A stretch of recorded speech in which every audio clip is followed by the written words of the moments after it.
여러분 성경 신명기 19장을 한번 찾아보십시오. 19장 1절에 보면 이렇게 써져 있습니다. 따라서 한번 해주실래요? 내 하나님 여호와께서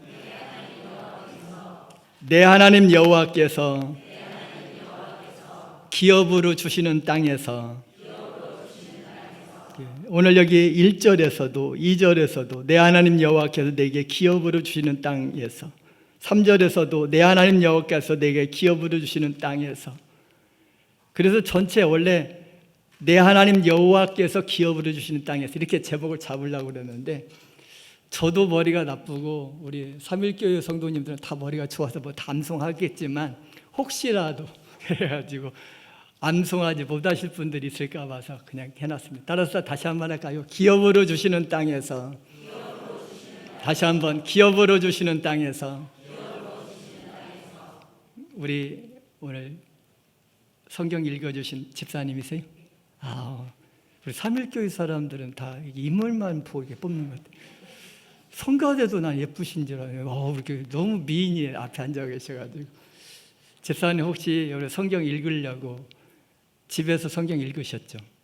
몇 번이나 읽으셨어요?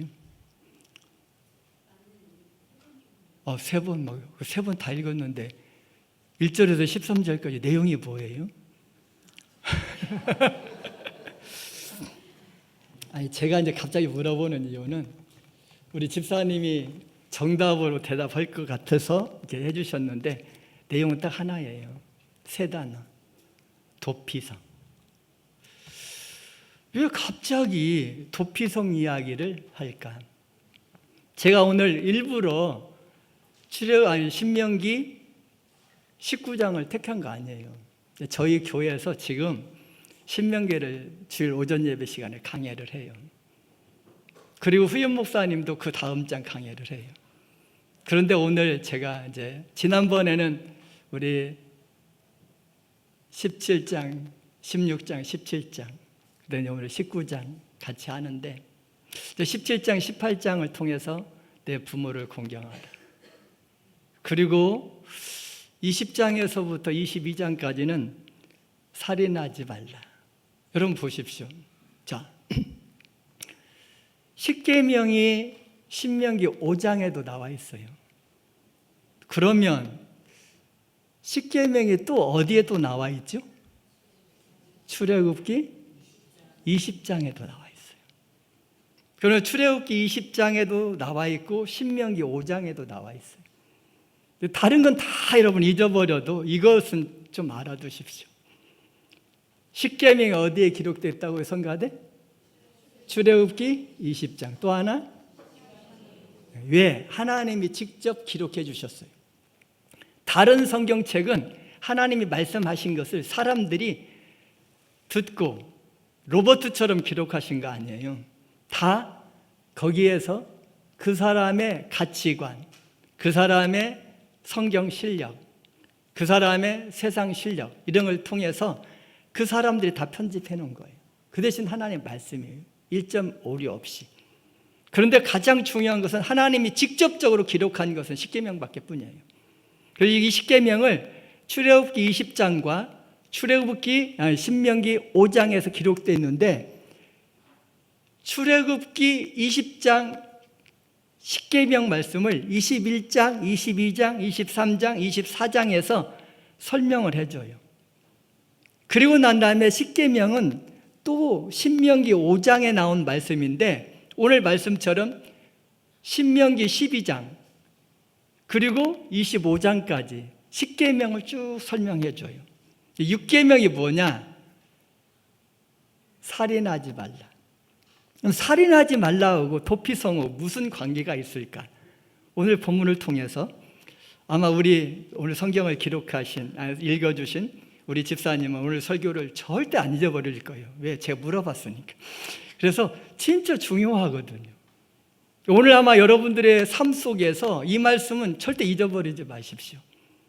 그래서 인간의 생명을 주중하는데 오늘 본문의 내용이 뭐냐? 1절에서부터 13절까지는 도피성. 따라서 한번 해주실래요? 도피성. 그 다음에 14절 말씀. 14절 말씀은 경계표. 이제 가나안 땅에 들어가면 유다 지파에게 땅을 주시고 요셉 지파에다 주고 나머지 이제 지파들에게 조금씩 다 나눠줬어요. 그런데 조상에게 준 제비 뽑기를 해서 준 땅을 나누지 말라. 이런 것이 오늘 14절이에요. 그리고 15절에서 마지막 절까지는 우리는 인생을 살아가면서 다 다르다는 거예요.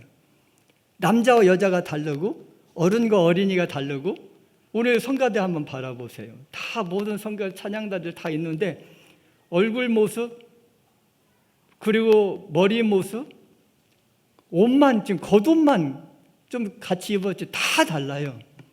너무 틀립니다. 모든 사람들의 생활 방식, 말, 행동, 가치관을 서로 인격을 존중해 줘라. 이 말씀이 오늘 본문의 말씀이에요. 여러분 오늘 본문 말씀 여러분 자세히 한번 바라보십시오. 우리 하나님께서 40년 동안 모세를 통해서 하나님께서 복을 주셨어요.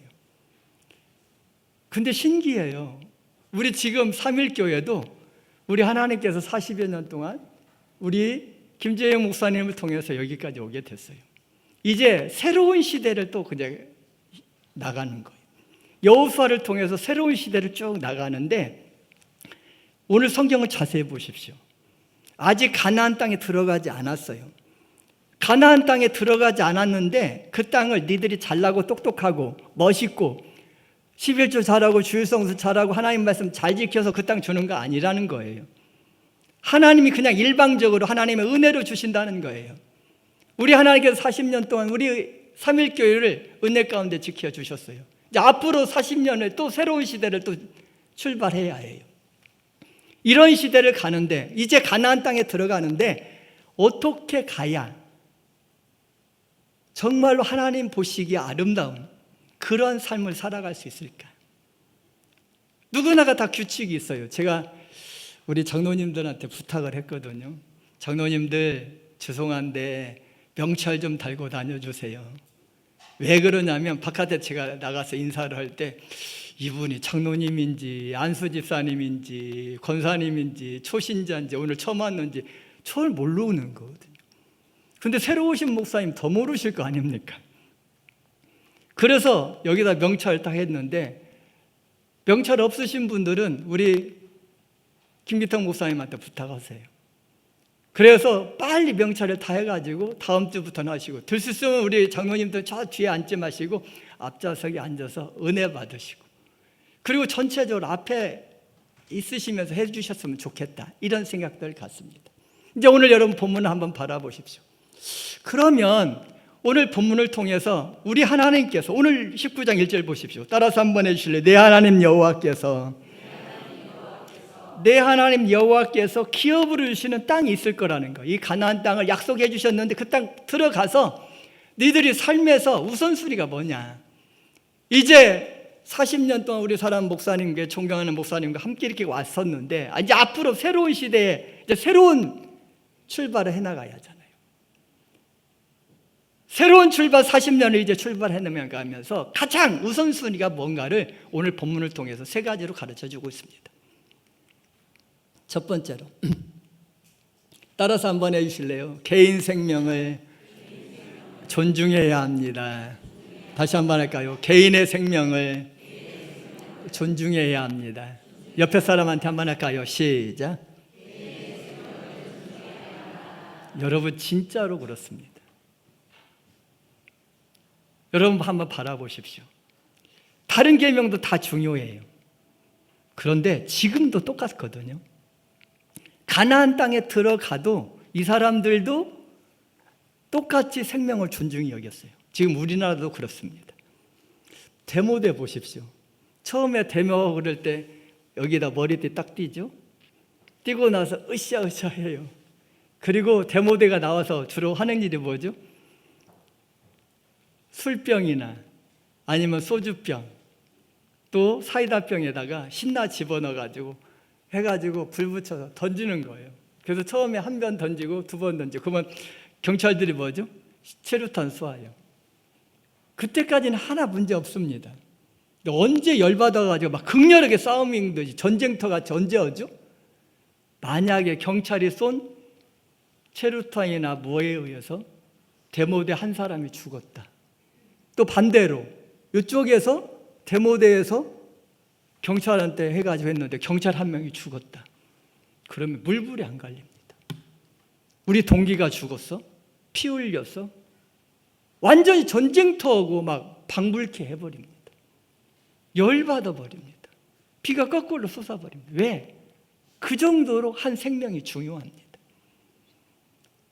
우리 하나님께서 지금 가나안 땅에 들어가는데 가나안 땅의 사람들은 그럼 생명을 존중하지 않을까요? 당연히 생명을 존중합니다. 절대 사람 죽이지 말라는 것입니다. 가나안 사람들뿐만 아니라 또 하나 유대인들은 어떨까요? 이스라엘 백성들도 똑같이 생명을 존중합니다. 그런데 여러분 한번 바라보세요. 성경이 이렇게 가르쳐주고 있습니다. 뭐라고요? 내 하나님 여호와께서 땅을 주시고 그 땅을 구별해서 했을 때 갑자기 3절에 이렇게 이야기합니다. 우리 같이 한번 읽으실까요? 3절 말씀. 내 하나님 여호와께서 시작. 내게 기업으로 주시는 땅 전체를 세 구역으로 나누어 길을 닫고 모든 살인자를 그 성읍으로 도피하게 하라. 그러면은 가나안 땅에 살고 있었던 그 백성들, 원주민들은 생명만 존중하고 살인하지 말라 이것만 있었느냐? 아니에요.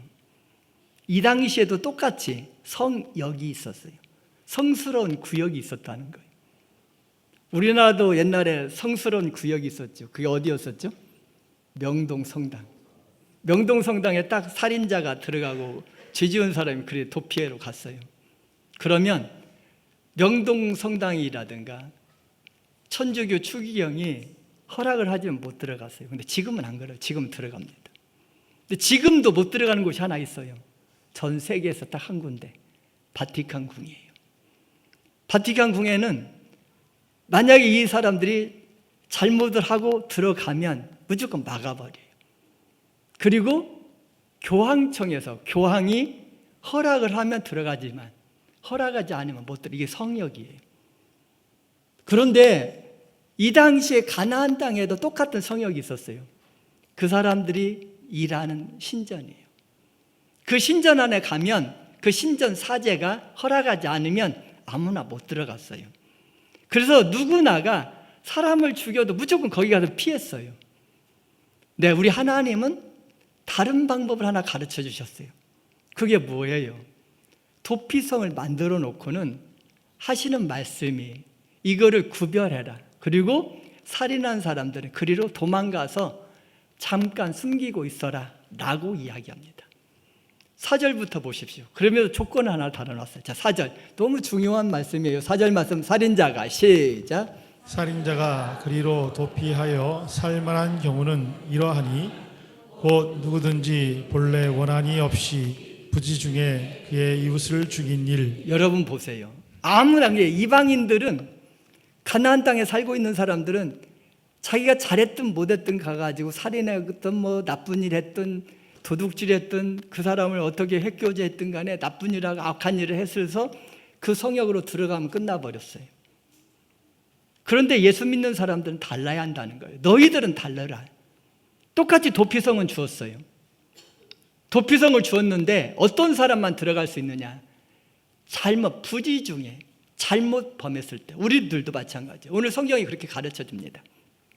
두 사람이 함께 가다가 같이 어디를 갔냐면 나무 벌목하러 갔어요. 나무를 자르러.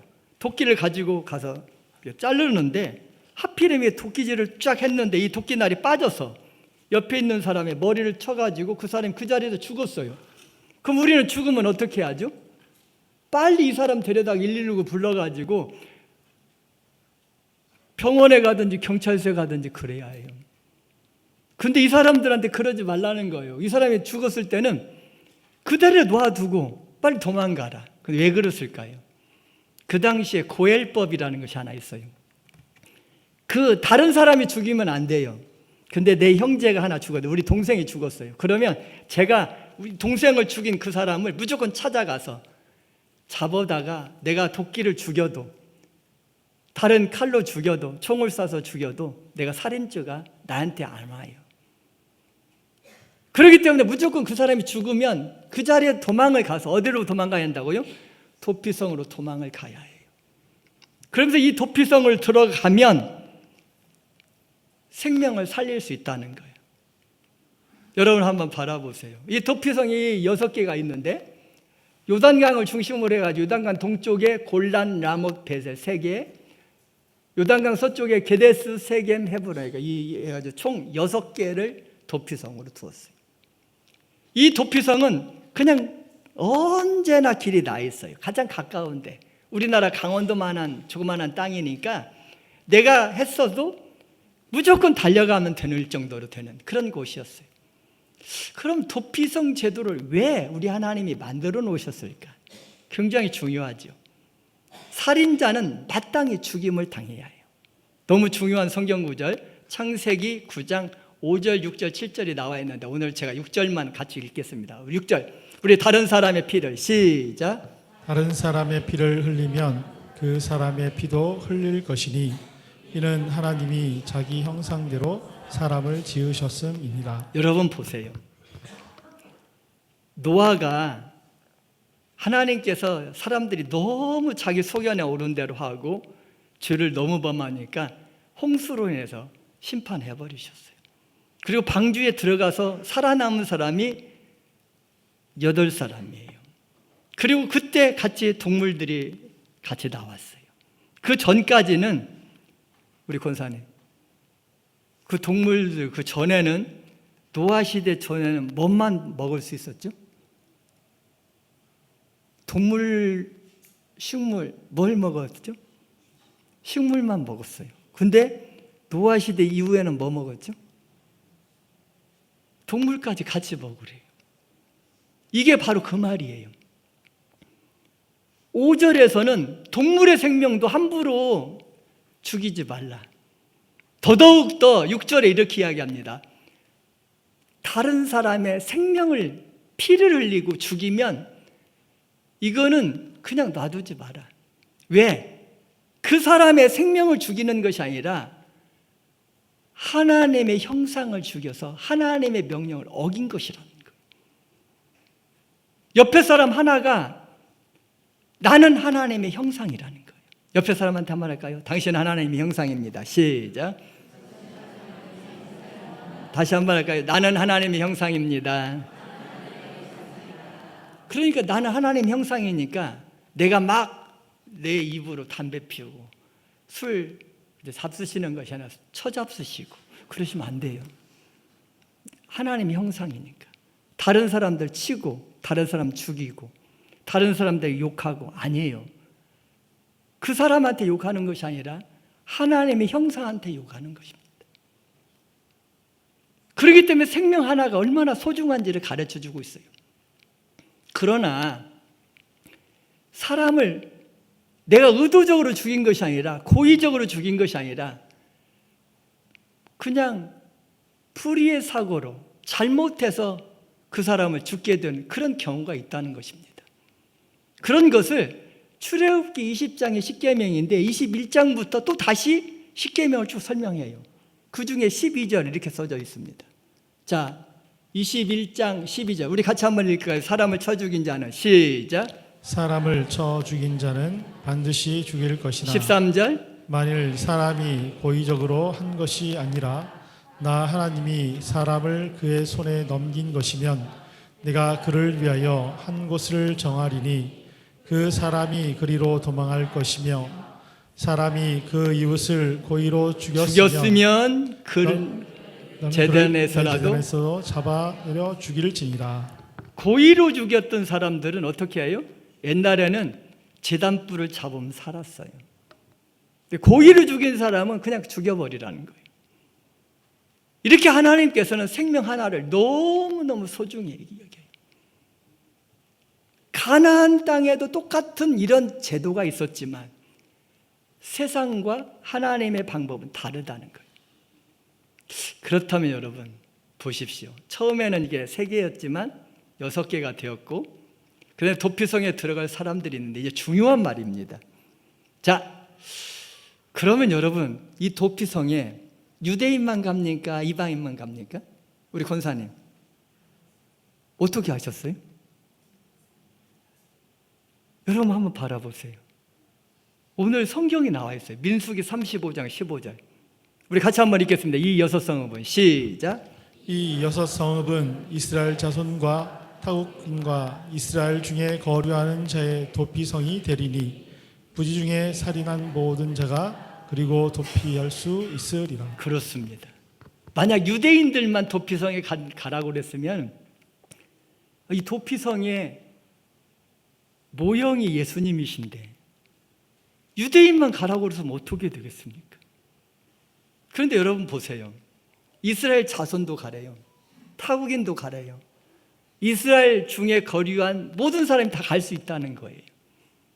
그러면서 뭐라고 이야기합니까? 이 도피성을 빨리 갈 수 있도록 계속 보수해주고, 그리고 가장 가까운 곳에 돌아갈 수 있도록 해주시고, 고의적인 죄를 범한 자들은 그냥 들어갔다 할지라도 끄집어내서 돌로 쳐 죽이라는 거예요. 그러면서 강조하는 그런 내용들이 있습니다. 이 도피성을 제정하신 이유가 뭐예요? 1절, 2절, 3절에 내 하나님 여호와께서, 내 하나님 여호와께서, 2절도 내 하나님 여호와께서, 3절도 내 하나님 여호와께서. 쉽게 이야기하면 이 땅이 잘나고 똑똑해서 이스라엘 백성들이 하나님 말씀 잘 지켜서 주일성수 잘해서 11조 잘해서 전도 많이 해서 순종하고 봉사 잘해서 이렇게 간 것이 아니라, 따라서 한번 해주실래요? 내 하나님 여호와께서 그냥 은혜로 주시는 땅이라는 거예요. 내 하나님 여호와께서, 내 하나님 여호와께서 이 말씀을 3절에 1, 2, 3절에 강조하고 있다는 것입니다. 여러분 보십시오. 그렇다면 이게 도피성이 도대체 뭐냐는 거예요. 우리 예수님을 상징하는데 히브리서 9장에서 이렇게 이야기합니다. 우리 예수님께서 단번에 들어갈 수 있도록 해주셨어요. 언약의 피로. 특별히 9장에서 10장에서 우리에게 가르쳐주고 있는데 뭐라고 이야기합니까? 우리가 예수의 피를 힘입어 성소에 들어갈 담력을 얻었으니 그 길은 우리를 위하여 휘장 가운데 이뤄놓으신 새로운 살 길이라는 거예요. 그러면서 참 마음과 온전한 믿음으로 하나님께 나가자고 가르쳐줍니다. 그러면서 뭐라고 이야기합니까? 이사야 1장 18절에 이렇게 이야기합니다. 여호와께서 말씀하시되 우리가 서로 변론하자. 따라서 한번 해주실래요? 너희 죄가 주홍갈지라도 눈과 같이 희어질 것이요 진홍같이 붉을지라도 먹같이 되리라? 여러분 믿습니까? 그러면 로마서 8장 1절에 그럽니다. 그러므로 이제 그리스도 예수 안에 있는 자는 결코 정죄함도 없다는 거예요. 마태복음 11장 28절. 자, 수고하고 무거운 짐진 자들아 시작. 수고하고 무거운 짐진 자들아 다 내게로 오라. 내가 너희를 쉬게 하리라. 그렇습니다. 제가 지난번에 우리 박종렬 장로님 장례식 직전에 마지막에 가서 기도를 해드렸어요. 장로님 만나서 이런 이야기 했습니다. 장로님, 예수님 믿으십니까? 그랬더니 믿는데요. 제가 일부러 장로님이신데도 따라서라고 그랬어요. 나는 예수님을 나의 구조로 믿습니다. 따라서라고 하시더라고요. 그래서 장로님한테도 물어봤어요. 예수님 믿는 사람 어디 갑니까? 그랬더니 천국 간다고 그래요. 제가 똑같이 이야기했습니다. 장로님 받습니다. 장로님 두려워하지 마십시오. 힘들어하지 마십시오. 그러면서 똑같이 이야기했어요. 지금 우리 예수님께서 장로님의 영혼을 받으시기 위해서 천국 가시면 종려라 하시면서 막 달려오실 것이다. 그리고 꽉 안아주실 것이다. 그런 거 생각하시면서 하나님 나라의 소망을 가지고 두려워하지 말고 하라. 그리고 기도하고 제가 시편 23편을 말씀을 읽어드렸어요. 여호와는 나의 목자시니 내가 부족함이 없다라고. 그렇습니다. 수고하고 무거운 짐진 자들아 다 내게로 오라. 지난주 금요일 날 저희 교회에도 두 분이 계십니다. 한 분은 췌장암으로 우리 권사님 한 분이 병원에 입원해 계십니다. 호스피스 병동에 계시는데 그분은 이제 80세신데 돌아가실 때가 거의 되셨어요. 그래서 기도 간절히 해드리고 똑같이 하나님 믿습니까? 그리고 천국에 대한 소망하고 말씀드리고 왔습니다. 그리고 또 한 분 또 갔습니다. 여러분들도 혹시 아시는 분 계실지 모릅니다. 옛날에 구차선 씨라고 레슬링 국가대표 선수셨습니다. 근데 23년 전에 선수 생활하다가 조금 잘못돼가지고 병원에 누워 계셨어요. 몇 개월 동안 누워 계실 동안에 돌아가실 것 같아서 제가 그때 가서 구원의 확신을 심어드리고 복음을 제시하고 그랬습니다. 근데 그로부터 23년이 지났어요. 지금 23년째인데 2002년에 하셨는데 해가 지금 현재 2025년 됐어요. 그 집사님이 얼마나 정성을 다해서 간호하시고 그러셔서 지금까지 했는데 이번에 가서 보니까 거의 돌아가실 직전에 있어요. 똑같이 옛날에 구원의 확신 심어줬는데 다시 심어줬습니다. 성도님, 예수님 믿으십니까?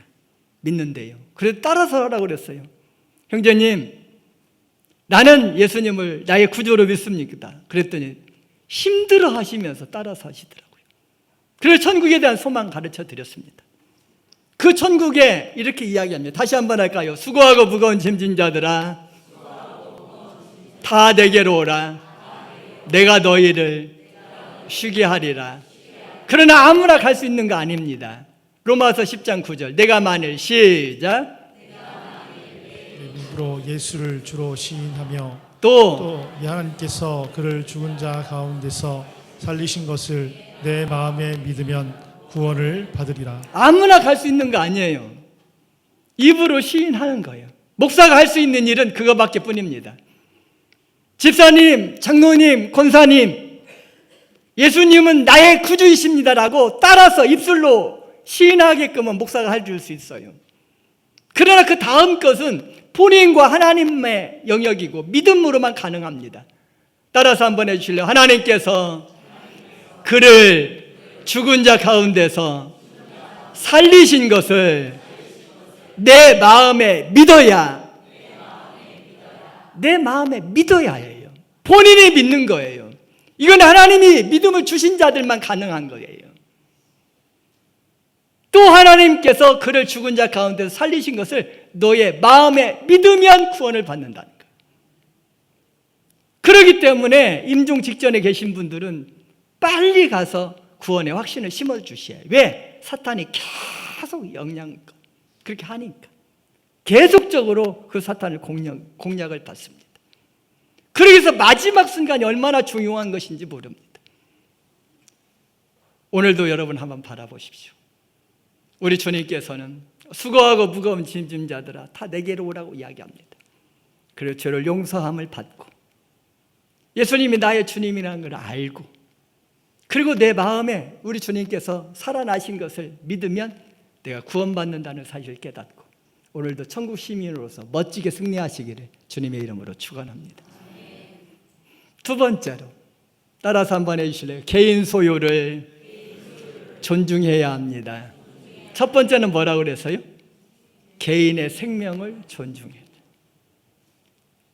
우리가 지금 이제 40년의 새로운 세대를 이제 시작해 나갈 터인데 새로운 시대에도 가장 중요한 것이 뭐냐? 한 영혼 살리는 것입니다. 한 영혼 한 생명을 살려내는 것, 주님 알지 못하는 그 사람들에게 천국 백성 하게 해주는 것, 복음을 전하는 것이 가장 중요한 것인 걸 생각하고 한 생명 한 사람에 대해서 최선의 노력을 다하는 우리 모든 삼일교회 성도님들 되시기를 주님의 이름으로 소원합니다. 두 번째로는 개인의 소유를 존중해 주는 거예요. 여러분 성경을 한번 바라보세요. 자, 19장 14절 우리 같이 읽겠습니다. 내 하나님 여호와께서 시작 내 하나님 여호와께서 내게 주어 차지하게 하시는 땅 곧 내 소유가 된 기업의 땅에서 조상이 정한 내 이웃의 경계표를 옮기지 말지니라. 우리 성가들 한번 물어볼게요. 경계표 옮겼어요? 옮기지 않았어요? 이스라엘 백성들이 안 옮겼습니까? 여러분에게 묻습니다. 이 사람들이 경계표 옮겼습니까? 옮기지 않았습니까? 옮겼어요. 모세와 함께 광야 생활을 할 때는 하늘에서 먹을 것이 내려왔어요. 그래서 아침에 한 사람만 일찍 나가면 그 먹을 것 할 수 있었어요. 별로 순종 안 해도 돼요. 아버지가 똑똑하고 그 중에 아들 하나가 똑똑하면 나팔 소리 듣고 야 빨리 텐트 걷어, 텐트 쳐, 빨리 가자. 그러면 나팔 소리만 잘 들었으면 됐어요. 그래서 그때는 개인 소유도 없었어요. 다 공용이에요. 그래서 나눠주기도 잘했어요. 근데 가나안 땅에 딱 들어갔어요. 그런데 이들에게 뭐라고 한지 아세요? 일주일에 한 번씩 쉬래요. 7년에 한 번씩 땅을 안식년을 만들래요.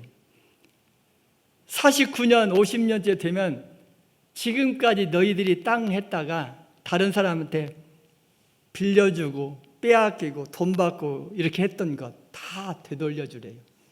근데 뭐라고 한지 아세요? 무슨 소리냐? 내가 열심히 노력해서 했는데 그래서 일주일에 안 쉬어요. 7년에 한 번씩 안식년 하라는데 안 해요.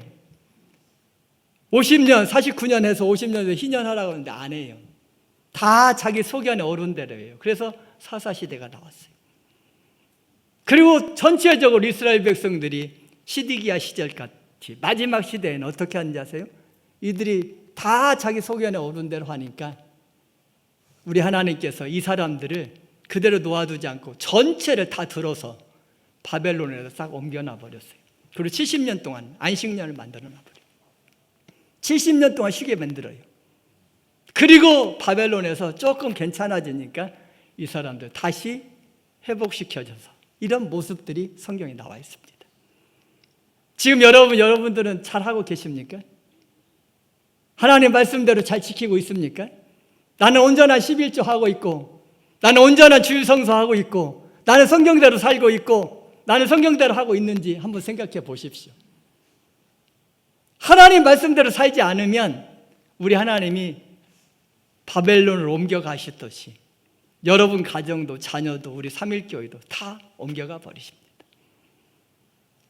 정말 중요합니다. 나는 저와 여러분 모두가 하나님 말씀대로 순종하는 멋지고 아름다운 우리 삼일교회 성도님들 되시기를 주님의 이름으로 소원합니다. 이런 내용들을 지금 쭉 나오고 있습니다. 왜 이 사람들이 경계표를 옮길까요? 왜 땅을 팔까요? 몰래 스스로 옮기는 사람도 있습니다. 왜? 이 땅에서 지겨우니까. 또 어떤 사람들은 아합왕과 같이 나봇의 포도원처럼 강제로 옮기는 사람도 있습니다. 어떤 사람은 빚 때문에 별 수 없이 옮겨지는 그런 사람들도 있습니다. 그런데도 여러분 보세요. 제대로 안 지켜지는 거예요. 마지막 세 번째가 있습니다. 따라서 한번 해주실래요? 개인 생활을 존중해야 합니다. 모든 사람들은 다 다릅니다. 어떤 사람들이 오늘 16절, 17절 이렇게 이야기합니다. 우리 같이 한번 읽으실까요? 16절, 17절 시작. 만일 위증하는 자가 있어 어떤 사람이 악을 행하였다고 말하면 그 논쟁하는 쌍방이 같이 하나님 앞에 나아가 그 당시에 제사장과 재판장 앞에 설 것이요. 쉽게 이야기하면 이 세상의 모든 사람들은 다 동일해야 해요. 지금 우리나라 모든 것이 법에 동일합니까? 아니에요. 이 사람이 우판과 좌판과 해가지고 좌우파에 따라서 판결이 달라져요. 그거는 법이 아니에요. 공평하지 않는 거예요. 우리나라만 그럴까요? 전 세계 미국, 중국, 북한 모든 사람들이 다 자기 편으로 손이 안으로 굽게 되어 있습니다. 근데 하나님은 그러지 말라는 거예요. 언제나 공평하게. 쉽게 이야기하면 우리는 자동차를 몰고 가요. 자동차를 몰고 가다가 빨간불이 켜지면 어떻게 하죠? 서야 해요. 근데 나 정도는 괜찮겠지 하고 지나가 버리는 거예요. 파란불에는 가야 해요. 근데 버팅이고 안 가. 야, 내가 안 가면 지들이 피해 가겠지. 그러면 됩니까? 질서를 지켜나가는 거예요. 가나안 땅에 들어갔을 때 하나님의 말씀에 기준을 삼고 말씀대로 살아가라는 거예요. 그래서 누구도 공평하게 하나님 말씀에 잘못했을 때는 벌 주고 잘했을 때는 칭찬해 주고 이렇게 살아가는 거예요. 근데 우리가 그렇게 살아갈 수 있습니까? 아니라는 거예요. 우리는요, 살아갈 수 없습니다. 그래서 우리 하나님은 공평하시지만 우리 하나님은 사랑이십니다. 따라서 한번 해주실래요? 우리 예수님은 공의와 사랑의 주님이십니다. 여러분 믿습니까? 그런 내용들을 지금 가르쳐 주셨어요. 제가요, LA 지역에 그 마을에 갔어요. 제가 지난번에도 한번 말씀드렸죠. 미국이라는 나라는요, 이제 바벨론과 같이 똑같아요. 근데 바벨론도 어떻게 하냐면 하나님께서 아수르, 바벨론, 애굽 주변에 많은 나라들도 있는데 이스라엘 백성들을 바벨론으로 끌어간지 아세요? 바벨론은요, 개인 소유를 인정을 해줘요. 쉽게 이야기하면 니네 나라는 니네 나라끼리 살아. 혼혈민족 필요 없어. 그런데 아수르 민족은 무조건 외국인들 해가지고 자기 포로를 다 자기 나라 사람들로 결혼시켜버려요. 근데 바벨론은 그러지 않았어요. 니네는 니네끼리 살아. 근데 그거를 그대로 하는 나라가 미국이에요. 원래 LA 지역은 사막 지역이에요. 사막 전체의 그 지역인데 하도 미국이 좋다고 그러니까 너도 나도 미국에 막 가는 거예요. 한국 사람도 가고 일본 사람도 중국 사람도 베트남 사람도 필리핀 사람도 그런가 하면 흑인들도 백인들도 제가 갔을 때 많은 사람들이 거기에 있었어요. 그랬는데 그곳에 어떻게 했냐면 LA 지역에 이 사막을 저 외국인들이 들어와서 살게 하자.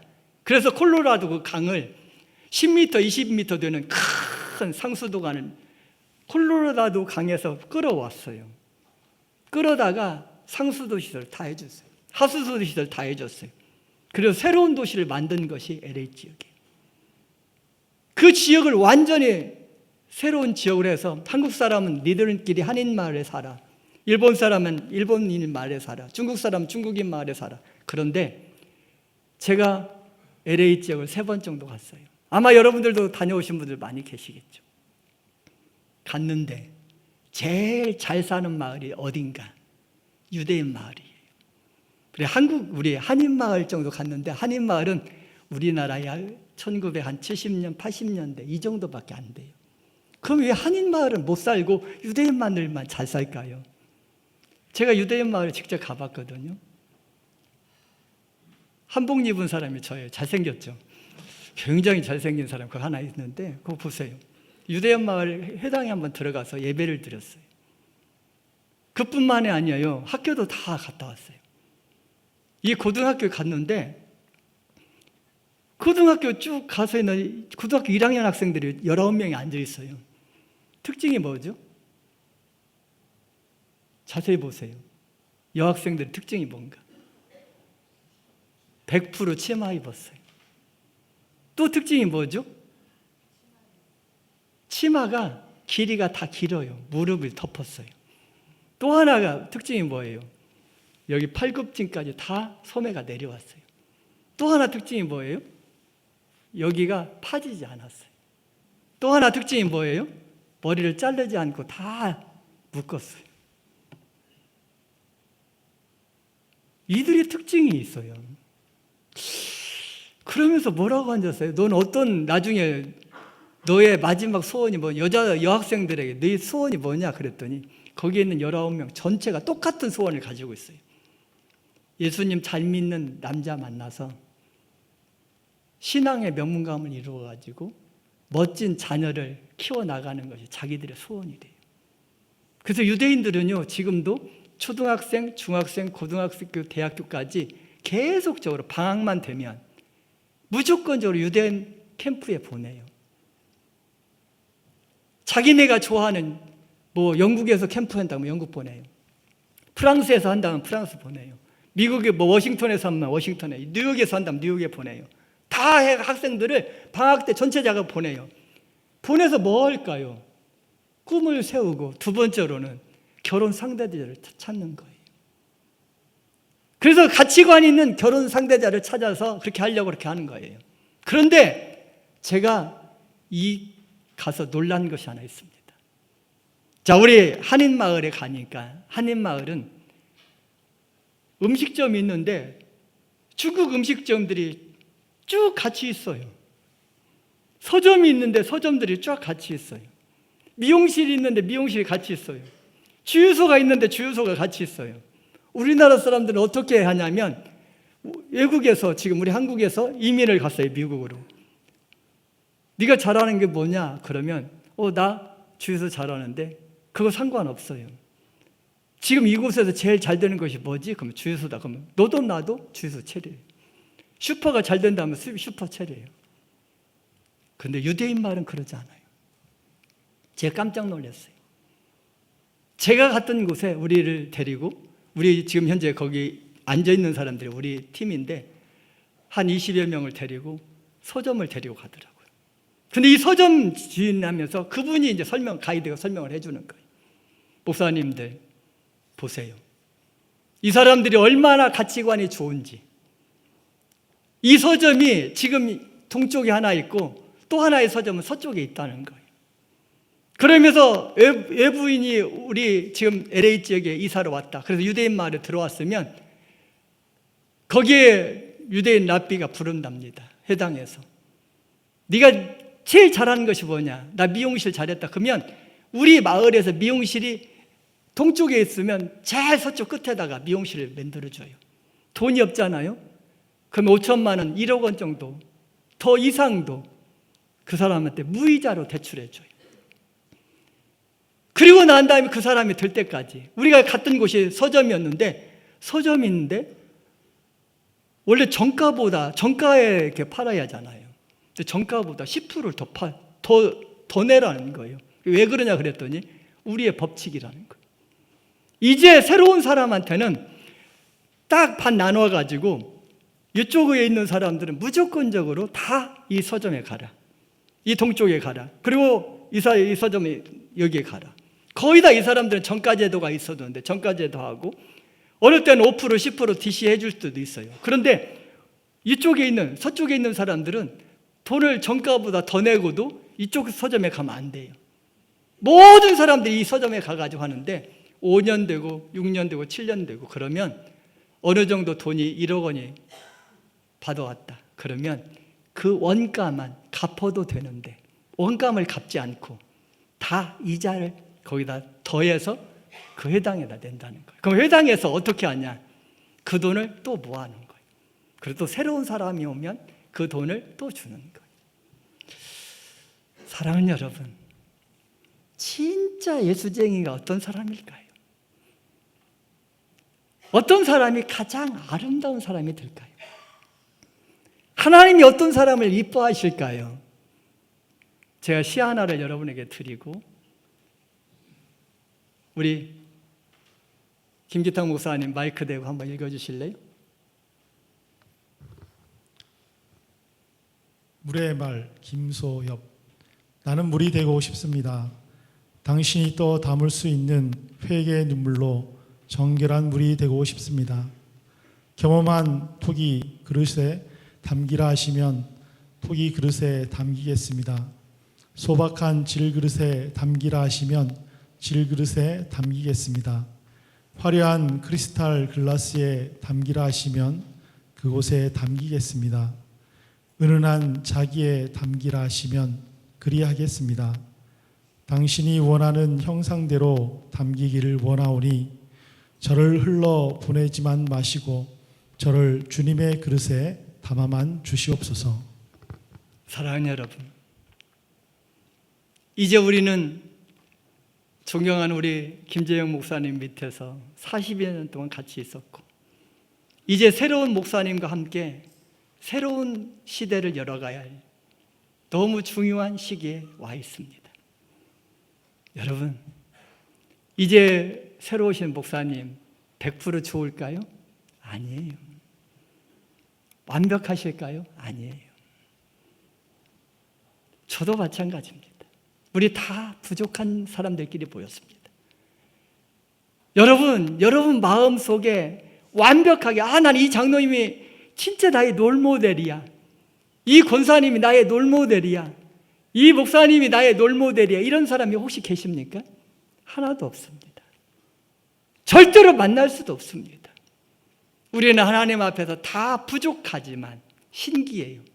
그 사람 한 사람 나름대로 다 한 가지 장점들이 다 있습니다. 그래서 배워가는 것입니다.